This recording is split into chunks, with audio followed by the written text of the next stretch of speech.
Bonne semaine d'information sur la chaîne 54, madame, monsieur, bonjour, bonsoir, le journal, les titres, bienvenue. La crainte des menaces proférées par les bandits armés a entraîné lundi le dysfonctionnement de plusieurs écoles et institutions dans l'aire métropolitaine de Port-au-Prince. Des élèves d'écoles privées à Jérémie ont été transportés ce lundi d'urgence à l'hôpital après avoir été incommodés par des grenades lacrymogènes lancées par les policiers pour disperser des lycéens qui tentaient de fermer les portes des établissements en activité. Kinskov s'ajoute à la liste des localités endeuillées par des massacres. L'agent exécutif intérimaire Jean Massillon a fait état de près de 40 personnes tuées par des bandits armés entre le 27 et le 28 janvier. L'OIM estime à 1200 le nombre de déplacés à Port-au-Prince au cours de la semaine écoulée en raison d'affrontements entre les forces de l'ordre et les gangs armés. Plus de 31 000 personnes, dont 2 Mexicains et un Canadien, ont été expulsées vers le pays par les autorités migratoires dominicaines au mois de janvier. Et puis l'ancien commissaire du gouvernement, maître Luc Mandelil, a critiqué les dirigeants de l'État pour leur inaction face au désarroi de la population. Ces titres et bien d'autres seront développés après la pause. De retour, madame, monsieur, comme annoncé en titre, plusieurs élèves d'écoles privées à Jérémie ont été transportés ce lundi d'urgence à l'hôpital après avoir été incommodés par des grenades lacrymogènes lancées par la police. L'intervention visait à disperser des lycéens qui tentaient de fermer les portes des établissements en activité. Les lycéens manifestaient pour exiger la présence de professeurs dans leur salle de classe. Un nouveau massacre a été perpétré dans le pays. Les bandits armés ont orchestré une attaque contre la commune de Kinskov, faisant au moins 40 morts les 27 et 28 janvier, selon l'agent exécutif intérimaire Jean Massillon. Il a précisé que ces violences se sont poursuivies jeudi et vendredi dernier. Par ailleurs, le Réseau national des droits humains RNDDH a publié samedi un rapport préliminaire faisant état de 50 personnes tuées lors des attaques des bandits armés contre la commune de Kinskov. Le RNDDH a indiqué que plusieurs dizaines de blessés ont été transportés d'urgence à l'hôpital de Fermat, tandis que 500 autres personnes dans les localités les plus touchées ont été contraintes de fuir leur habitation. A noter que le ministre de la Santé publique et de la population, Sinal Bertrand, a rendu visite mercredi aux blessés à l'hôpital de Fermat. Deux présumés membres du gang 400 Marozo, Laurie Thermidor et Louis-Jean Robinson, ont été arrêtés en République dominicaine, puis remis samedi à la police frontalière terrestre Polyfront au niveau de Belader, a annoncé la police nationale. Le ministre de la Justice et de la Sécurité publique, Patrick Pellissier, a instruit samedi le directeur général de la police nationale d'Haïti, Ramon Ormil, de mobiliser toutes les unités et de prendre des mesures pour prévenir les menaces sécuritaires. Dans une correspondance officielle, le ministre lui a enjoint d'utiliser tous les moyens pour protéger la société. Le syndicat de la police nationale d'Haïti, SPNH 17, a dénoncé les conditions de travail précaires des policiers ainsi que le manque de moyens et de matériel mis à la disposition de l'institution. Le porte-parole du SPNH 17, Gary Jean-Baptiste, a souligné l'absence de contrôle aux frontières et le déficit en matériel à la maritime et à la police aérienne. Il a également pointé le manque d'équipements essentiels, notamment de véhicules blindés, qui contribuent à l'aggravation de l'insécurité. Illustrant ses propos par la situation critique à Kinskov, il a mis en avant les défis majeurs auxquels fait face l'institution policière en raison de cette insuffisance de ressources. Écoutons-le au micro de Véron Arnaud et Max Rouni Orissin. En pile message qui circulait contre la police là, en pile message qui circulait contre une série de entités ou personnages dans la police là, c'est un grand objectif pour cohésion, détermination, motivation, yo cassel. Nous toujours dit dans SPNH,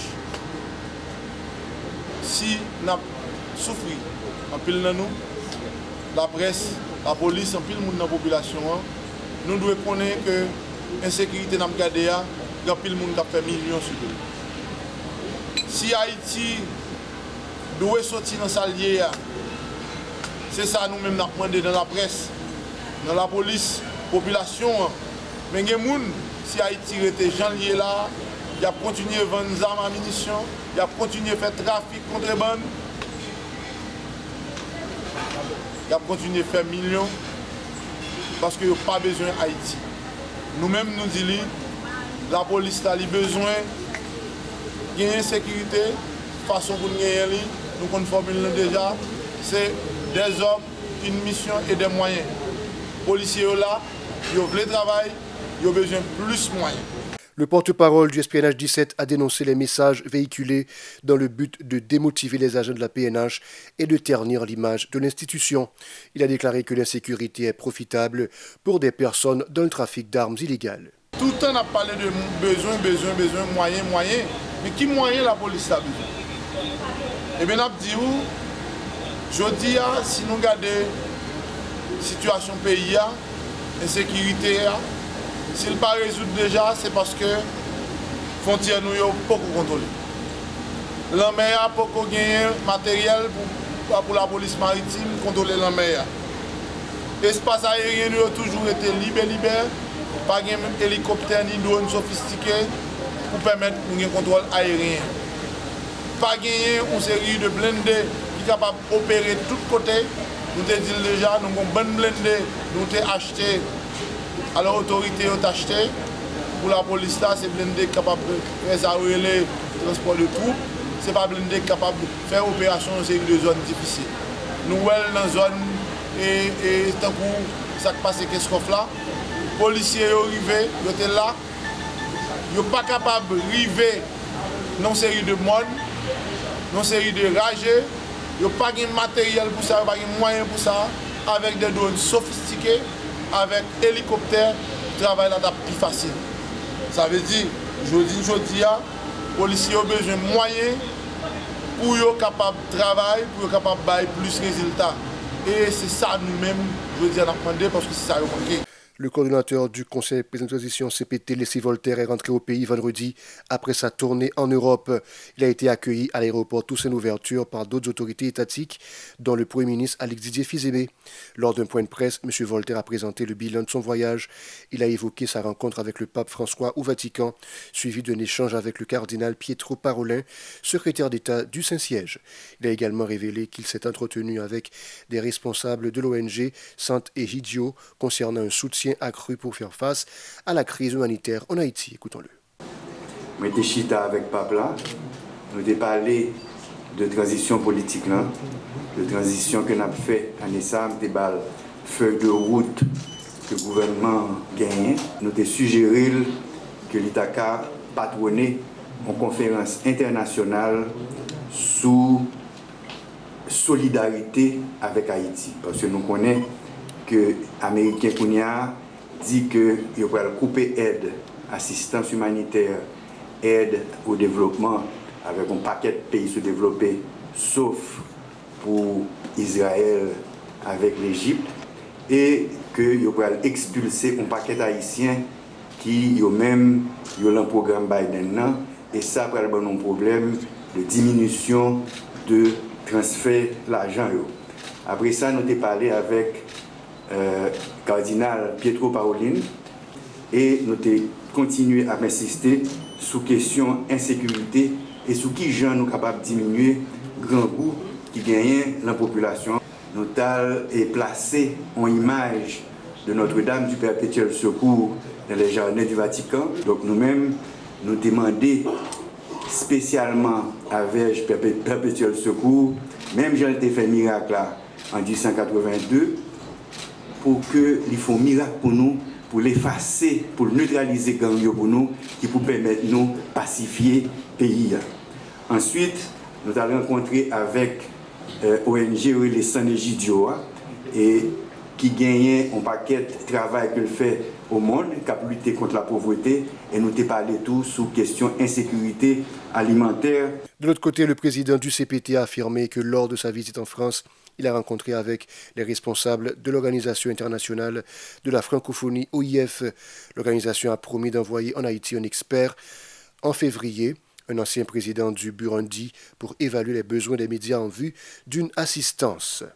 L'OIF a également promis de soutenir la standardisation d'éducation, notamment en matière d'éducation électorale, via la transformation d'un des canaux de la TNH. Suivant.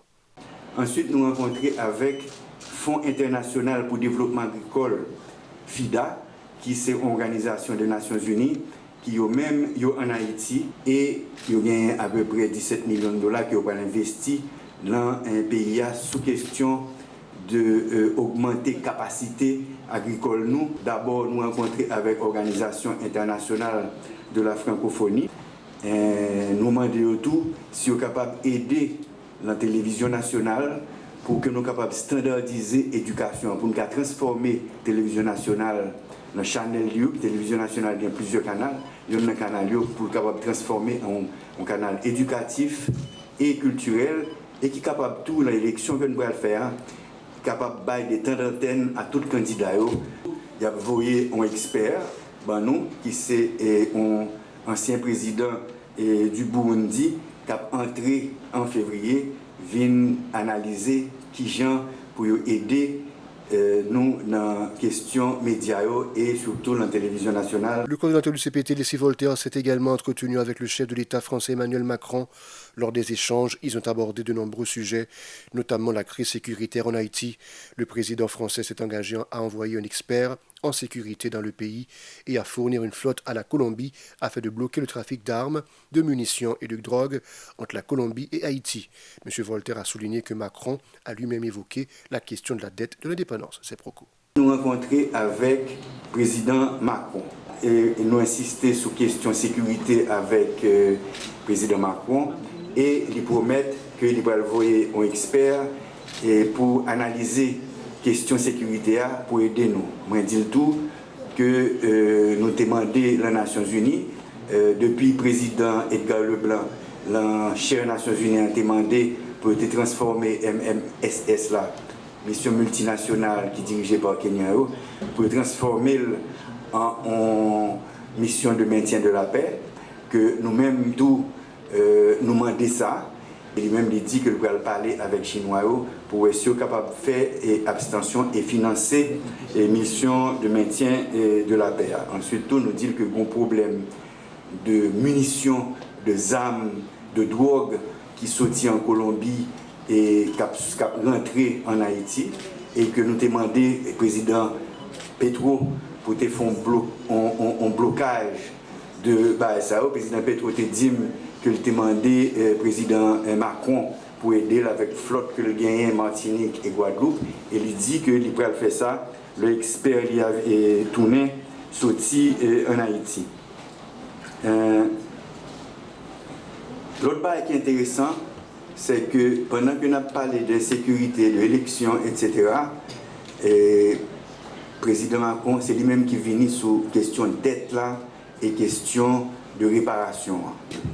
Le SAR, il dit que le 17 avril, qui marquait bicentenaire ordonnance de Charles X, là, il va faire une déclaration sous ça. Le mouvement politique Debout Citoyens critique les dirigeants de l'État pour leur inaction face au désarroi de la population. Maître Luc Mandelil, coordonnateur de la structure, a affirmé que l'attitude des autorités prouve leur incapacité à diriger le pays. Selon lui, les gangs défient l'État à cause de la mauvaise gouvernance des responsables.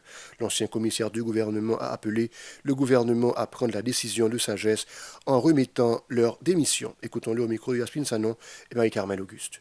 Justement, c'est pour nous dénoncer l'irresponsabilité du président CSPN et qui n'a tête CSPN, qui dit en clair qu'on était au courant que M. était pas écrasé, qu'est-ce qu'on fait? Ça veut dire qu'il n'a pas failli.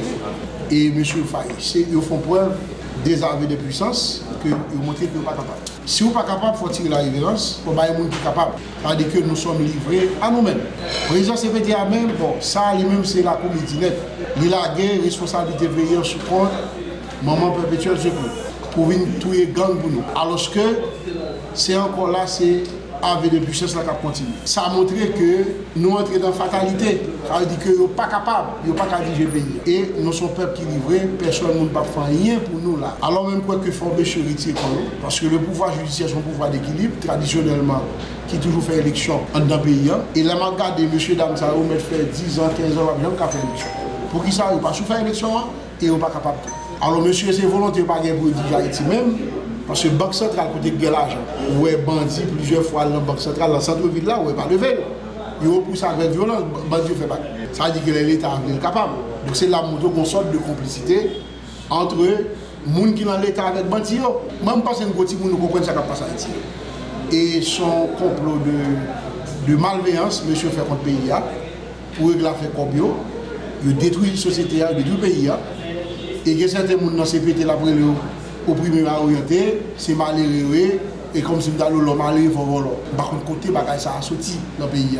Le porte-parole du mouvement François Dénius a critiqué le président du CPT, Leslie Voltaire, qui a annoncé l'organisation du référendum et des élections. Il a évoqué les conditions sécuritaires, la crise politique et les défis politiques comme autant d'obstacles rendant impossible la tenue des scrutins cette année. Ses propos. Déclaration que le président CPT Leslie Voltaire fait depuis la France pour lui dire que élection pour novembre, capine là, référendum constitutionnel pour mois de mai. Nous dit déclaration ça, si on arrive mettre à exécution, et bien c'est là un carnage. Il y a mené peuple haïtien qui a pire que réel vaille. Parce que je dis à bandits yo exercer métier bandits en maître et seigneur. Élection ça yo gagné 3 gros obstacles entre autres qui fait pas réaliser. C'est problème d'insécurité parce que population il y a la pérèse, il méfiant, il pas croire que la police capable de la sécurité.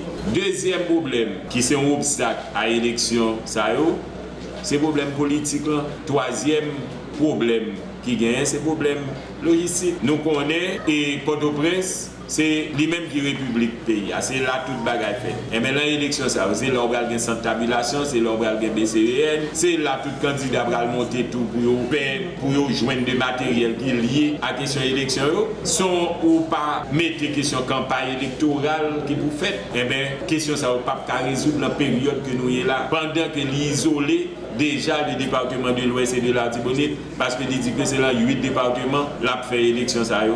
Et sur ça devrait intervenir encore ces questions référendum constitutionnel, qui mobilisation qui fait en la population autour de constitution ça. Voilà, c'est la fin du journal. Rejoignez-nous demain pour une autre édition.